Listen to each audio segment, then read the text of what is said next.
முன்னேற்ற கழகம் இந்த 21, 26 ஆட்சி. ஆனா அதிமுக ஆட்சி காலத்துல 10 ஆண்டு காலமா இருந்தது. ராதாபுரத்துல கல்குவாரிக்கு அனுமதி கொடுத்தது யாரு? அதிமுகவா இல்லையா? அம்பாசமுத்திரம் கோரிக்கை அனுமதி கொடுத்தது யாரு? அதிமுகவா இல்லையா?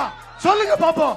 திமுக கனிம வள கொள்ளை தடுப்போம் அப்படின்னு சொல்லி தேர்தல் வாக்குறுதி கொடுத்துட்டு அதிமுக தான் அனுமதி கொடுத்துட்டு அவங்க மேல பழிய போட்டா என்ன சொல்றது? தமிழ்நாட்டில் உடைக்கிற மலைகள் எல்லாமே அதிகப்படியா கேரளாவுக்கு எடுத்து செல்லப்படுது. ஏன் கேரளால மலைகள் இல்லையா?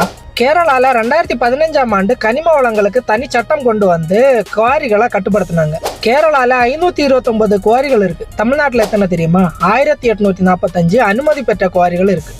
அனுமதி பெறாம 1000க்கும் மேற்பட்ட குவாரிகள் இயங்கலாம் அப்படின்னு நிபுணர்கள் சொல்றாங்க. கடந்த 2021 முதல் 25ஆம் ஆண்டு வரைக்கும் 1439 அனுமதி இல்லாத குவாரிகள் கண்டுபிடிக்கப்பட்டதாகவும் அதுல வெறும் 135 குவாரிகளுக்கு மட்டுமே வழக்கு பதிவு செய்யப்பட்டதாகவும் டைம்ஸ் ஆஃப் இந்தியா செய்தி சொல்லுது.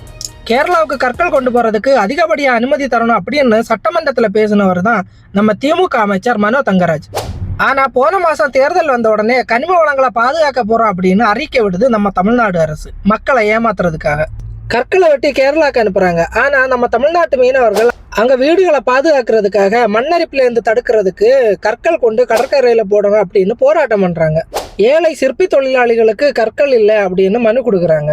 வளர்ச்சி அப்படின்ற பெயர்ல மலைகளை உடைச்சு பக்கத்து மாநிலக்காரனுக்கு விற்கிறதுக்கு பேர் தான் வளர்ச்சியா? மக்கள் மாத்தி மாத்தி திமுக அதிமுக அப்படின்னு போயிட்டீங்க. அவங்களும் மாத்தி மாத்தி திமுக அதிமுக அப்படின்னு குறை சொல்லிட்டு பழகிட்டாங்க. நம்ம மாநிலத்தோட வளங்களை எடுத்து நம்ம மாநிலத்தோட வளர்ச்சிக்கு பயன்படுத்தணும். சட்டவிரோத குவாரிகளை தடை பண்ணி தேவைக்கு அதிகமான கனிம வளங்கள் எடுக்காம கண்காணிக்கணும் அப்படின்னு நாம் தமிழர் கட்சி போராடுது. திருட்டு திராவிட கும்பல்கள் நாம் தமிழர் கட்சி வளர்ச்சியை தடுக்குது, பிற்போக்குவாதம் பேசுது அப்படின்னு மக்களோட மண்டையை கழுவிட்டு நல்ல ஆட்டையை போடுறாங்க. மக்கள் சிந்திக்காம இங்க எதுவும் மாற போறதில்லை.